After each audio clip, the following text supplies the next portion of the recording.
ओम नमः शिवाय। हर हर महादेव। आज मार्गशीर्ष माह के कृष्ण पक्ष की नवमी तिथि और रविवार है। रविवार का दिन भगवान सूर्य देव को समर्पित है। हर मनुष्य को सुबह जल्दी उठकर स्नान करने के बाद में जब सूर्य उदय होता हो ललिमा लिए हुए उस समय उसे अर्घ्य देना चाहिए और सूर्य भगवान के मंत्रों का जाप करना चाहिए। सूर्य देव की उपासना करने वाला व्यक्ति अपने जीवन में खूब मान सम्मान अर्जित करता है, उसे हर कार्य में सफलता मिलती है। मार्गशीर्ष के महीने में भगवान श्री कृष्ण, तुलसी माता, लक्ष्मी माता, विष्णु भगवान और सूर्य देव की उपासना करने का विशेष महत्व माना गया है। सुबह जल्दी उठकर स्नान करें, उसके बाद में तुलसी में जल सींचे, फिर कान्हा जी की कथाओं को सुनकर उदय होते हुए सूर्य को अर्घ्य देना चाहिए और अपने मंगल जीवन की कामना करनी चाहिए। तो आइए सुनते हैं आज की कथा। पहले सुनेंगे गणेश जी भगवान की कहानी। बोलो गणेश गजानन की जय हो। भगवान विष्णु के पास एक शंख था जिसे वो हमेशा अपने पास रखते थे। एक दिन विष्णु जी ने देखा कि शंख तो गायब है और कहीं भी मिल नहीं रहा, तो वे बहुत ही परेशान हो गए। परेशान होकर इधर उधर शंख को ढूंढने लगे। काफी देर तक ढूंढने के बाद भी शंख का कोई पता नहीं चला, तो विष्णु भगवान नाराज हो गए कि यह कार्य किसी ने मुझे परेशान करने के लिए किया है। तो उन्होंने अपनी सारी शक्तियां शंख को खोजने में लगा दी। विष्णु जी शंख को ढूंढ रहे थे, तभी उन्हें अचानक दूर से शंख की ध्वनि सुनाई देने लगी। तो विष्णु जी उसी दिशा में चले गए जहां से शंख की ध्वनि आ रही थी। तो उन्हें एहसास हुआ कि यह ध्वनि तो कैलाश पर्वत से आ रही है। जब वे पर्वत पर पहुंचे तो उन्हें पता चला कि वो शंख तो भगवान गणेश ने ले लिया है और वो बजाने में व्यस्त हैं। तो विष्णु जी सोचने लगे कि मांगने पर तो गणेश जी शंख नहीं देंगे। तो विष्णु जी शिव जी के पास गए और कहा कि गणेश से कहो कि शंख वापस दे दे। तो शिव जी कहने लगे कि उनके पास भी गणेश जी की इच्छा पूरी करने की शक्ति नहीं है, क्योंकि उन्हें प्रसन्न किए बिना उनसे शंख नहीं मिल सकता और उन्हें प्रसन्न करने का एकमात्र तरीका है उनकी पूजा करना। तो शिव जी की बात सुनकर भगवान विष्णु ने गणेश भगवान की पूजा करनी शुरू कर दी। पूजा के लिए आवश्यक सामग्री तैयार की। फिर गणेश जी भगवान का आह्वान करते हुए 21 दिनों तक गणेश जी की पूजा की, जिसे गणेश भगवान बहुत ही प्रसन्न हुए और विष्णु जी का शंख उन्हें वापस लौटा दिया। इस तरह जो भी मनुष्य गणेश जी की पूजा सच्ची श्रद्धा भक्ति से करता है, उसकी मनोकामना अवश्य पूर्ण होती है। बोलो गणेश गजानन की जय हो। अब अपने सुनेंगे प्रत्यक्ष देवता सूर्य भगवान की कहानी। उसके बाद में सुनेंगे कार्तिक मास में सुनी जाने वाली जाट और जाटनी की कथा। तो श्रद्धा भाव से सुनते रहिए। बोलो सूर्य भगवान की जय हो। एक समय की बात है, सूर्य भगवान की पत्नी राणा दे के मायके से खबर आती है कि राणा दे को मायके बुलवाया है, लेकिन रानी शाखा तो मायके जाने का बिल्कुल भी मन नहीं था। तो वो सूर्य भगवान से कहने लगी कि मुझे मायके नहीं जाना, मेरा वहाँ पर मन नहीं लगता है। तो नारायण भगवान ने रानी को यह कहकर मायके भेज दिया कि तुम मायके जाओ, मैं तुम्हारे लिए अच्छी अच्छी वस्तुएं उपहार स्वरूप भेजूंगा। तो राणा दे अपने पति की बात मानकर मायके चली जाती है और रोजाना इसी इंतजार में बैठी रहती है कि सूर्य भगवान मेरे लिए उपहार पता नहीं कब भेजेंगे। कुछ दिनों के बाद में एक दिन सूर्य देव राणा दे के लिए चौपड़ पासा, पचेटा, आटी डोरा आदि वस्तुएं भेजते हैं। तो वे चीज़ें सबसे पहले राणा दे की भाभियों को मिल जाती हैं। तो राणा दे की भाभियाँ मजाक करने के इरादे से चौपड़ पासे, खिलौने, सारा सामान निकाल लेती है और उसकी जगह पर कंकड़ पत्थर और कांटे भर देती है और डिब्बे को वापस बंद कर देती है। फिर वो डब्बा राणा दे को दे आती है। कहती है, ननंद बाई सा देखो नंदोई जी ने क्या भेजा है। तो यह देखकर राणा दे बहुत ही खुश होती है और उतावली होकर जैसे ही डिब्बे में हाथ डालती है तो उसके हाथ में कांटे चुभ जाते हैं। तो यह देखकर उसकी भाभियाँ हंसने लगती हैं। तो राणा दे इसे अपना अपमान समझती है और उसे गुस्सा आ जाता है। वो चुपचाप खड़ी होकर अंदर चली जाती है। कुछ दिनों के बाद में सूर्य नारायण राणा दे को लेने के लिए आते हैं। तो राणा दे सूर्य भगवान से बातचीत नहीं करती। तो सूर्य देव सोचते हैं कि पहले तो मायके आने का मन नहीं कर रहा था, अब लगता है जाने का मन नहीं कर रहा। इसीलिए रानादे उदास और चुपचाप हैं। सूर्य भगवान को इस बात की खबर नहीं थी कि उनका भेजा हुआ सामान उनकी भाभियों ने बदल लिया, तो वो रानादे को विदा करवाकर अपने साथ ले आते हैं। लेकिन ये क्या, रानादे तो ससुराल आने के बाद भी वहाँ पर किसी से बात नहीं करती। तो एक दिन सूर्य नारायण ने अपनी माताजी से पूछा कि माताजी, रानादे आपसे बातचीत करती है क्या? तो उसकी माता ने कहा, नहीं बेटा, रानादे जब से मायके से वापिस आई है उसके बाद मुझसे बात नहीं कर रही है। तो यह सुनकर सूर्य नारायण कहते हैं कि माताजी, आज आप रानादे से कहना कि चावल की बोरी भरी पड़ी है, साल में से चावल निकालने हैं, परंतु उन्हें कहना कि चावल निकालते समय एक भी चावल टूटना नहीं चाहिए, सारे चावल साबुत निकलने चाहिए। तो जैसा सूर्य नारायण बोल कर गए थे, उनकी माताजी ने अपनी बहू रानादे को बोल दिया। तो रानादे तो रोने लगी। रोते रोते वो छत पर चली गई। वहाँ पर बहुत सारी चिड़िया बैठी थी। तो रानादे कहने लगी कि चिड़ियों, मैंने कभी तुम्हें चूगा डाला होगा, तो आज आप मुझ पर एक एहसान करो, इन चावलों को छील दो। तो ढेर सारी चिड़ियाँ उन चावलों को साफ करने लग गई और थोड़ी सी देर में सारे चावल साफ करके उड़ गई। तो यह देखकर रानादे बहुत ही खुश हुई। सूर्य नारायण शाम को आए और पूछा कि माताजी, रानादे कुछ बोली क्या? तो माताजी ने कहा, नहीं बेटा, वो कुछ नहीं बोली।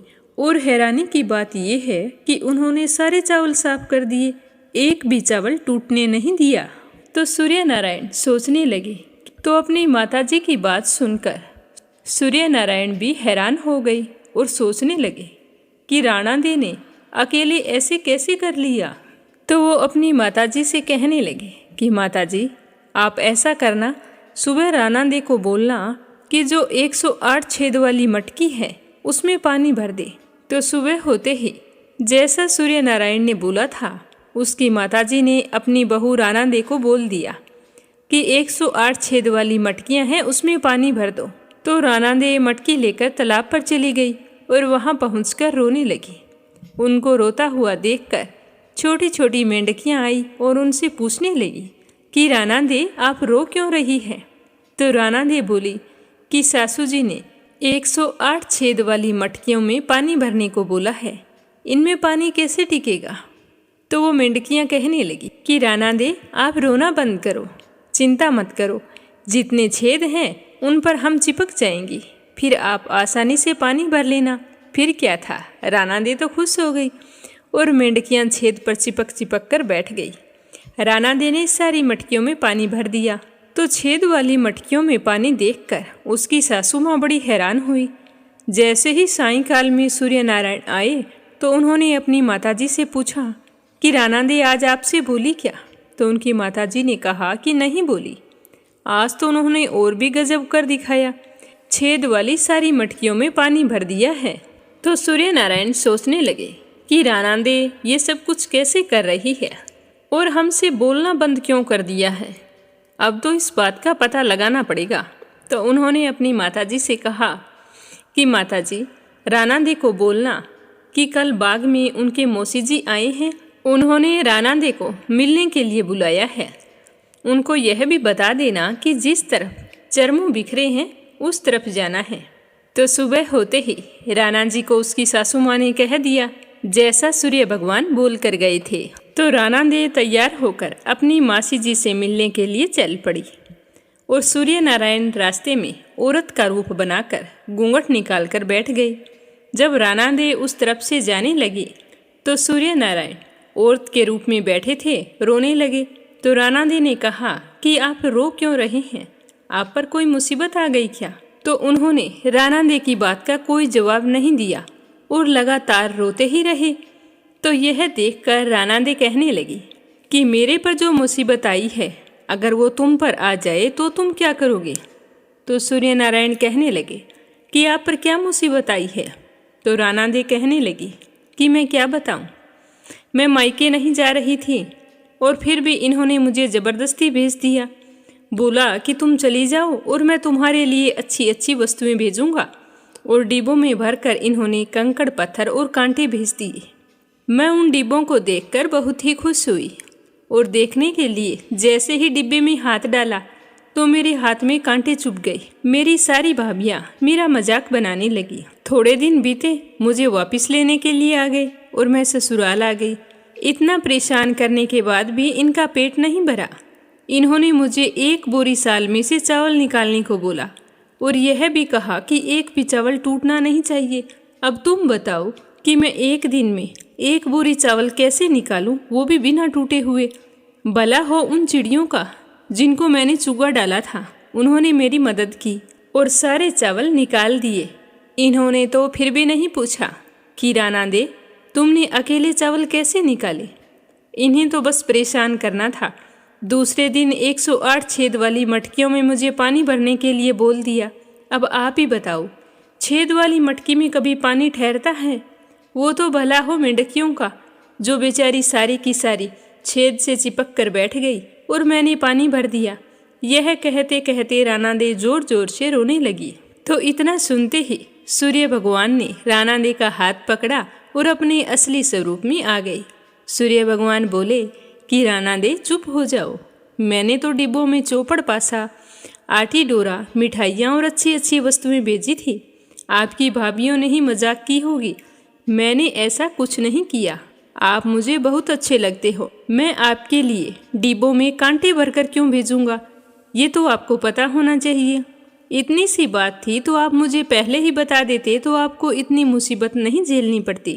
तो यह सुनते ही राना दे बहुत ही खुश हुई और खुशी खुशी सूर्य नारायण और राना दे बातें करते हुए घर आ गए।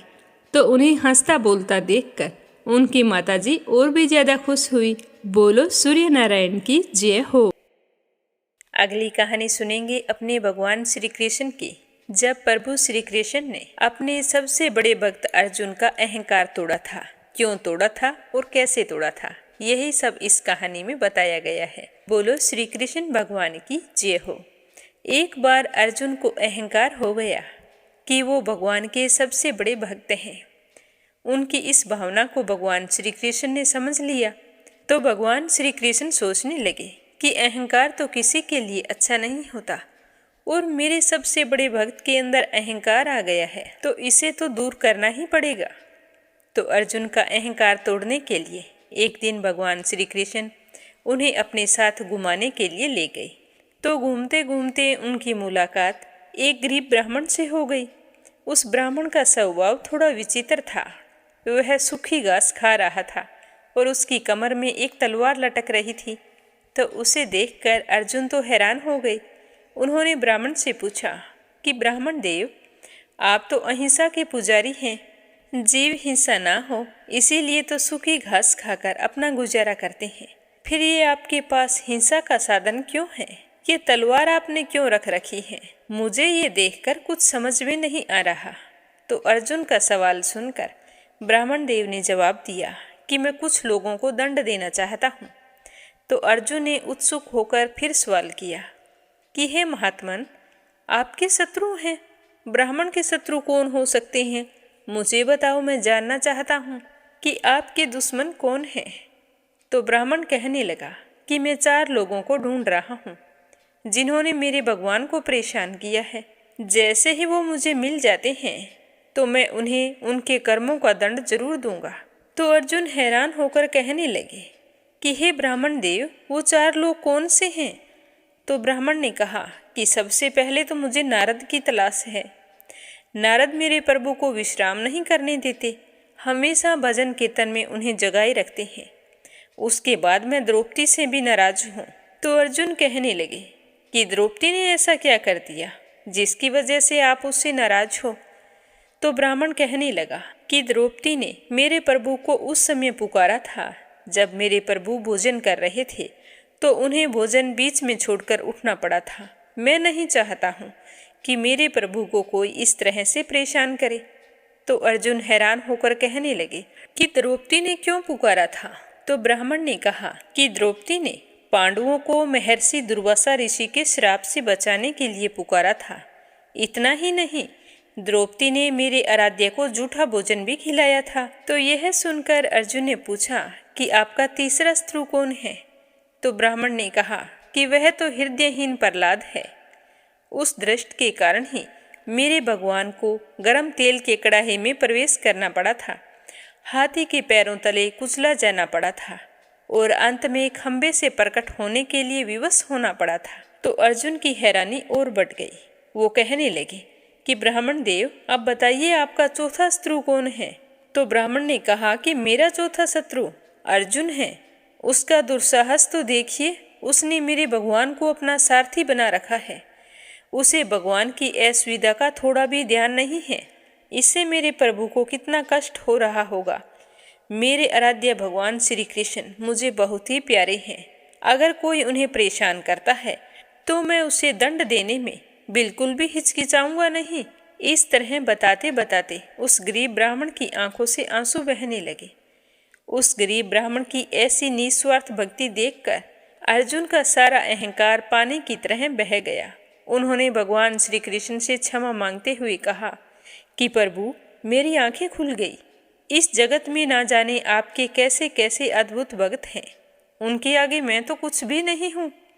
तो अर्जुन के मुख से ऐसी बात सुनकर भगवान श्री कृष्ण मंद मंद मुस्कुराने लगे। तो अब अपने सुनेंगे श्रीमद् भागवत गीता का 9वां अध्याय और उसका महात्म्य। श्रद्धा भाव से सुनते रहिए। बोलो श्री कृष्ण भगवान की जय हो। श्री कृष्ण जी कहने लगे कि हे अर्जुन, तुझ में ईर्ष्या नहीं है, इसीलिए यह अति गुप्त शास्त्रीय ज्ञान और अनुभव मैं तुमसे कहता हूँ। इसे जानकर तुम्हारा अशुभ नहीं होगा। यह ज्ञान सब विद्याओं में श्रेष्ठ तथा सब गोपनीयों में गुप्त एवं परम पवित्र, उत्तम, प्रत्यक्ष फल वाला और धर्म युक्त है। साधन करने में बड़ा सुगम और नष्ट नहीं होता। हे प्रतम, इस धर्म पर जो श्रद्धा नहीं रखते हैं वे मुझे नहीं पाते और इस मृत्यु युक्त संसार में बार बार लौटते हैं। मैं अव्यक्त हूँ और मैंने ही यह सब जग प्रकट किया है। सब प्राणी मुझ में स्थिर हैं, किंतु मैं उनमें नहीं हूँ। मुझ में सब भूत भी नहीं है। मेरा वह ईश्वरीय कर्म देखो। मेरी ही आत्मा सब भूतों का पालन करती हुई भी नियमित नहीं है। जिस प्रकार सर्वत्र बहने वाली महान वायु समस्त आकाश में व्याप्त है, उसी प्रकार समस्त भूत मुझ में है, ऐसा ही समझो। हे कुंती पुत्र, सभी जीव कल्प के अंत में मेरी प्रकृति में आ मिलते हैं और कल्प के आरंभ में मैं उनको फिर से उत्पन्न करता हूँ। अपनी प्रकृति का आश्रय लेकर मैं उनके गुण व स्वभाव वाले समस्त भूत वर्ग को मैं ही बार बार उत्पन्न करता हूँ। हे धनंजय, मेरे ये कर्म मुझे नहीं बांधते, क्योंकि मैं उदासीन की तरह इनमें आसक्त नहीं हूँ और स्थित हूँ। मैं अध्यक्ष होकर प्रकृति द्वारा चराचर जगत को उत्पन्न करता हूँ। हे कुंती पुत्र, इस कारण यह जगत बनता बिगड़ता रहता है।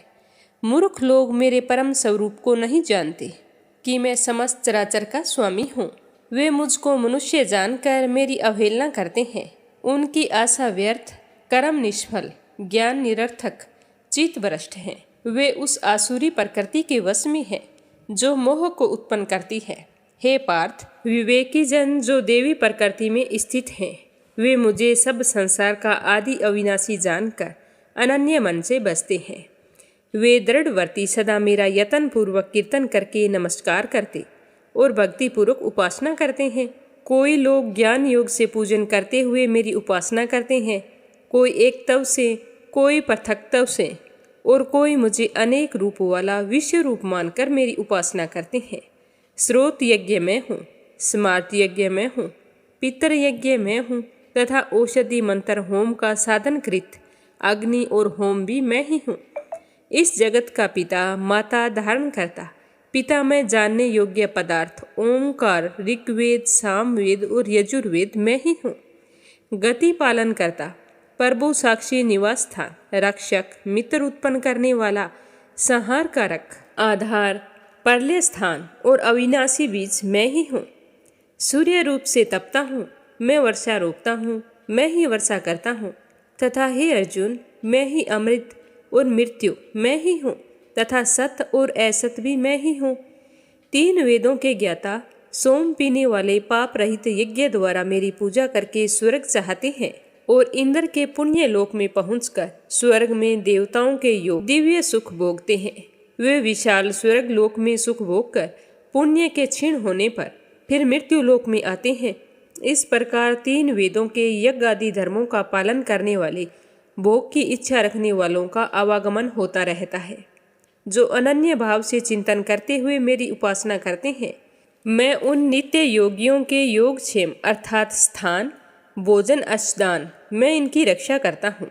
हे कुंती पुत्र, जो दूसरे देवताओं के भक्त हैं और श्रद्धा से उन्हें पूजते हैं, वे भी मेरा ही पूजन करते हैं, परंतु यह पूजन विधि पूजन नहीं है। सब यज्ञों का भोक्ता और स्वामी मैं ही हूँ। जो मेरे इस तत्व को नहीं जानते हैं, वे आवागमन से नहीं छूटते हैं। देवताओं के पूज्य वाले देवलोक को प्राप्त होते हैं, पितरों के पूजक पितरलोक को पाते हैं, यक्ष आदिकों के पुजारी यक्ष लोक को जाते हैं और मेरा पूजन करने वाले मुझे प्राप्त होते हैं। भक्ति से पत्थर, पुष्प, फल या जल जो मुझको अर्पण करता है, उस शुद्ध अंतःकरण वाले व्यक्ति से दिए हुए पदार्थ को मैं बड़ी प्रसन्नता से ग्रहण करता हूँ। हे कुंती पुत्र, जो तुम करते, खाते व तप करते हो, वह सब मेरे अर्पण करो। ऐसा करने से कर्म बंधन रूप शुभ अशुभ फलों से मुक्त हो जाओगे और संन्यास योग में युक्त होकर मुक्ति व मुझको अवश्य पाओगे। मैं सब भूतों में समान हूँ, ना मुझे कोई प्रिय है ना मुझे कोई अप्रिय है। जो कोई मुझे भक्ति से बचता है, वह मुझ में है और मैं उसमें हूँ। यदि कोई दुराचारी भी हो और अनन्य भाव से मेरा भजन करे, उसको मैं साधु ही मानता हूँ, क्योंकि उसने उत्तम मार्ग ग्रहण किया है। वह शीघ्र ही धर्मात्मा होता है और चिरस्थायी शांति को पाता है। हे कुंती पुत्र, यह निश्चय करके जानो कि मेरा भक्त कभी भी नाश को प्राप्त नहीं होता। हे पार्थ, मेरा आश्रय पाकर नीच कुल में उत्पन्न स्त्रियां, वेश्य और शूद्र भी उत्तम गति को पाते हैं। फिर जो पुण्यवान भक्त राजश्री और ब्राह्मण है, उनकी तो बात ही क्या है। अतः इस नाशवान और दुख भरे संसार में जन्म पाकर तुम मेरा ही भजन करो। मुझ में ही मन लगाकर मेरा भक्त बनकर मेरी पूजा और मुझे नमस्कार कर मुझ में ध्यान लगाए रहकर मुझ में ही लय हो जाओगे। तो ये था 9वां अध्याय। अब हम सुनेंगे इसका महात्म्य। बोलो लक्ष्मीपति नारायण की जय हो। श्री लक्ष्मी नारायण जी बोले कि हे लक्ष्मी, दक्षिण देश में एक भाव सुशर्मा नामक शूद्र रहता था। वह बड़ा पापी, मांस मदिरा का आहारी था। वह हमेशा जुआ खेलता, चोरी करता, पर स्त्री में रमण करता। एक दिन मदिरा पान से उसकी देह छूट गई। वह मरकर प्रेत बन गया। अब एक बड़े वृक्ष पर रहने लगा और उसी नगर में एक ब्राह्मण रहता था। वह दिन भर भिक्षा मांगता, शाम को जो कुछ मिलता लाकर अपनी पत्नी को दे देता। उसकी पत्नी बड़ी ही कलहकारिणी थी, हमेशा उसके साथ लड़ाई करती रहती थी। समय पाकर उन दोनों ने भी अपने प्राण त्याग दिए। वे भी मरकर प्रेत योनि को प्राप्त हुए। वे दोनों उसी वृक्ष के नीचे आकर रहने लगे जिसके ऊपर प्रेत रहता था। वहाँ रहते रहते कुछ समय बीत गया। एक दिन ब्राह्मण पिशाच की पत्नी पिशाचनी ने कहा कि पुरुष पिशाच, तुमको कुछ पिछले जन्म की खबर है? तब पिशाच ने कहा कि खबर है, मैं तो पिछले जन्म में ब्राह्मण था। तब पिशाचनी ने कहा कि तूने पिछले जन्म में क्या साधना की थी जिसकी वजह से तुम्हें पिछले जन्म की खबर है? तब उसने कहा कि मैंने पिछले जन्म में एक ब्राह्मण से अध्यात्म कर्म सुना था। तो पिशाचनी ने कहा कि तूने और कौन सी आराधना की थी और वह ब्राह्मण कौन था और वह अध्यात्म कर्म कौन सा है जिसको सुनने से तुम्हें पिछले जन्म की याद है? पिशाच ने कहा कि मैंने ऐसा कोई पुण्य तो नहीं किया। गीता जी का श्लोक सुना है, उसी का प्रयोजन है। एक समय अर्जुन ने श्री कृष्ण से 3 बातें पूछी थी। वे गीता जी के 9वें अध्याय में लिखी हुई है। वह 3 बातें पिशाचनी ने पिशाच से सुनी और इन 3 बातों को सुनते ही उस वृक्ष से एक प्रेत और बाहर निकल आया।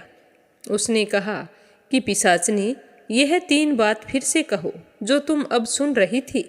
तो पिशाचनी ने कहा कि तुम कौन हो?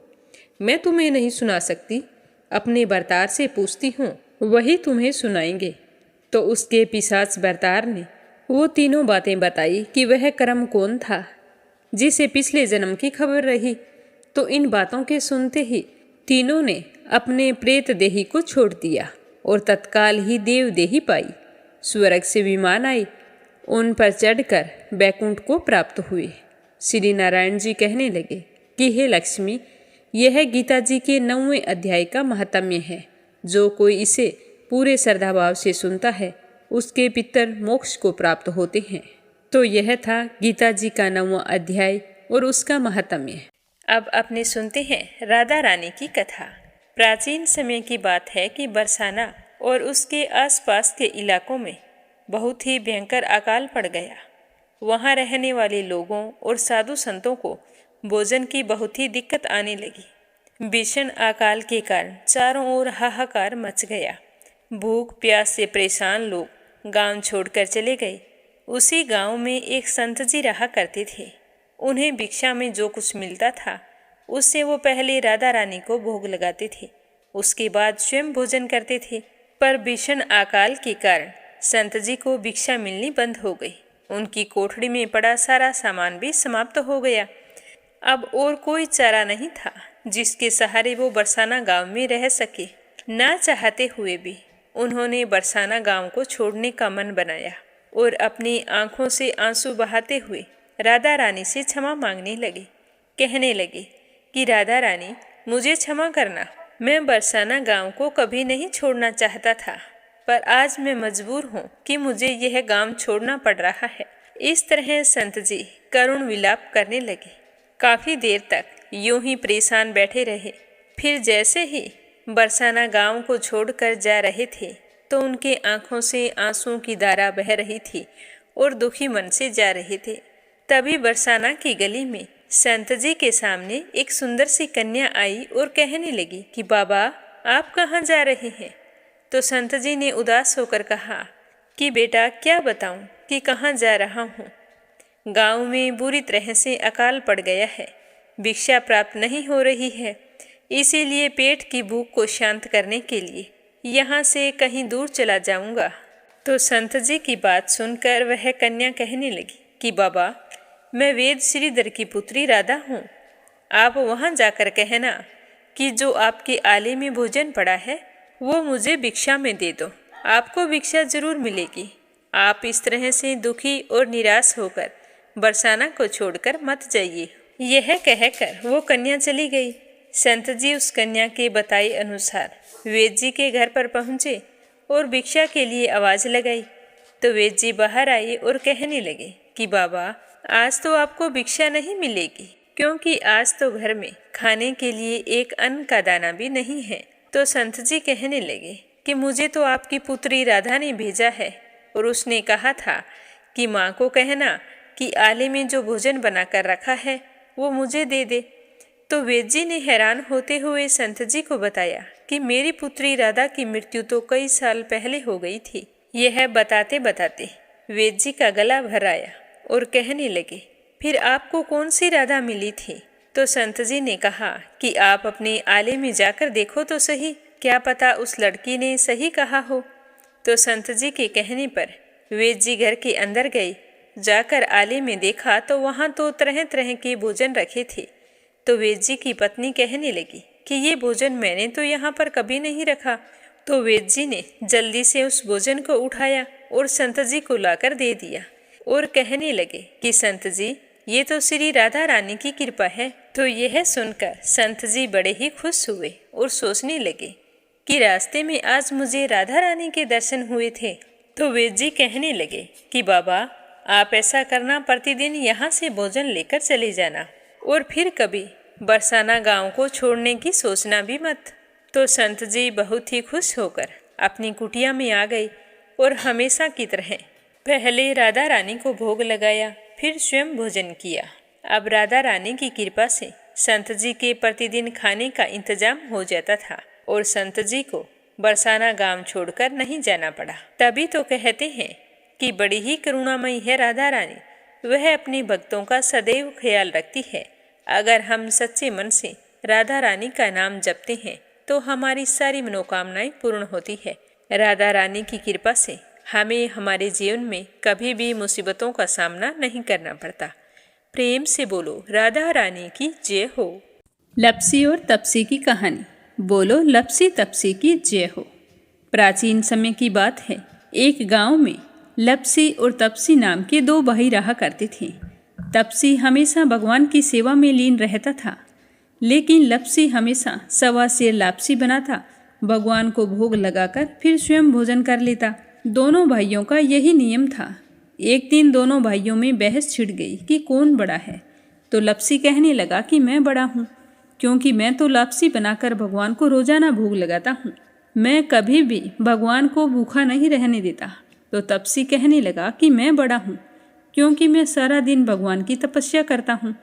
तो इस तरह करते करते दोनों जोर जोर से लड़ने लगे। तभी वहाँ से नारद मुनि गुजर रहे थे। उन दोनों को लड़ते हुए देखा तो उनके पास आए और लड़ने का कारण पूछने लगे। तो तपसी कहने लगा कि हे देव ऋषि, आप ही बताइए कि कौन बड़ा है। मैं कहता हूँ कि मैं बड़ा हूँ। लपसी इस बात को मानने के लिए तैयार नहीं है। ये कहता है कि मैं बड़ा हूँ। तो दोनों की बात सुनकर नारद मुनि कहने लगे कि मैं इसका फैसला तो कर दूंगा, लेकिन कल करूँगा। कल सुबह जल्दी आऊँगा और आपको बता दूंगा कि तुम दोनों में से कौन बड़ा है। तो अगली सुबह तपसी रोजाना की तरह नहा धोकर पूजा करने के लिए जा रहा था। तो रास्ते में उसे 1.25 करोड़ की एक अंगूठी मिली, जो नारद जी ने उसके आगे फेंकी थी। तो तपसी ने जल्दी जल्दी इधर उधर देखा और अंगूठी को उठा लिया और तपस्या करने बैठा तो अपने पैर के नीचे दबाकर बैठ गया। लपसी रोजाना की तरह स्नान करके आया और 1.25 सेर लापसी बनाई। पहले भगवान को भोग लगाया, फिर स्वयं लापसी जीमने के लिए बैठ गया। तभी वहाँ पर नारद जी आ गए और कहने लगे कि लपसी बड़ा है। तो तपसी कहने लगा कि इसका क्या कारण हो सकता है, ये कैसे बड़ा है, ये कभी पूजा पाठ नहीं करता है। तो नारद जी कहने लगे कि इसके मन में लालच नहीं है, जो भी करता है बड़े ही श्रद्धा भाव से करता है। इसका नियम है कि रोजाना भगवान को भोग लगाना। इसका नियम कोई भी भंग नहीं कर सकता, लेकिन तुम्हारा नियम भंग हो चुका है। तो तपसी कहने लगा कि कैसे? मैं नियम से रोजाना भगवान की पूजा करता हूँ। तो नारद मुनि कहने लगे कि तुम खड़े होकर अपना पैर उठाओ। तो तपसी जैसे ही खड़ा हुआ तो उसके पैर के नीचे 1.25 करोड़ की अंगूठी पड़ी थी। तो नारद जी कहने लगे कि तूने इसे चुराया है, जिससे तेरी तपस्या भंग हो गई है। तपसी हाथ जोड़कर नारद जी के सामने खड़ा हो गया और कहने लगा कि मुझसे गलती हो गई। आज के बाद मैं ऐसी गलती कभी नहीं करूँगा। मैंने बहुत ही सच्चे मन से पूजा की है। आप ही मुझे बताइए कि मुझे मेरी पूजा का फल कैसे मिल सकता है। मैं आपसे वादा करता हूँ कि आज के बाद मैं कभी चोरी नहीं करूँगा। तो उस तरह उसके दीन वचन सुनकर नारद जी को उस पर दया आ गई और नारद जी कहने लगे कि तेरी तपस्या का फल कार्तिक स्नान करने वाला ही दे सकता है। तो तपसी पूछने लगा कि वो कैसे? तो नारद जी ने बताया कि कार्तिक माह में कार्तिक स्नान करके जो भी सारी कहानियाँ सुनकर तुम्हारी कहानी नहीं सुनेगा, तो उसके कार्तिक स्नान का पुण्य फल उससे छूटकर तुम्हें मिलेगा। अगर कोई दिए से दिया जलाएगा तो उसका पुण्य फल भी तुझे ही मिलेगा। अगर घर की सारी साफ सफाई करके दहलीज की सफाई नहीं करेगा तो उसका पुण्य फल भी तुझे ही मिलेगा। रोटी सारी बना ले, लेकिन गाय और कुत्ते की रोटी ना बनाए तो उसका पुण्य फल भी तुझे ही मिलेगा। और घर पर बहन सुवासिनी आने पर उसे सूट, साड़ी, तीवल जो कुछ भी देते हैं, भेंट स्वरूप अगर कुछ पैसे नहीं देंगे तो उसका पुण्य फल भी तुझे ही मिलेगा। तो इस तरह नारद जी ने तपसी को पुण्य प्राप्ति का मार्ग बताया, जिसे सुनकर तपसी बहुत ही प्रसन्न हुआ और भगवान की पूजा में लीन हो गया।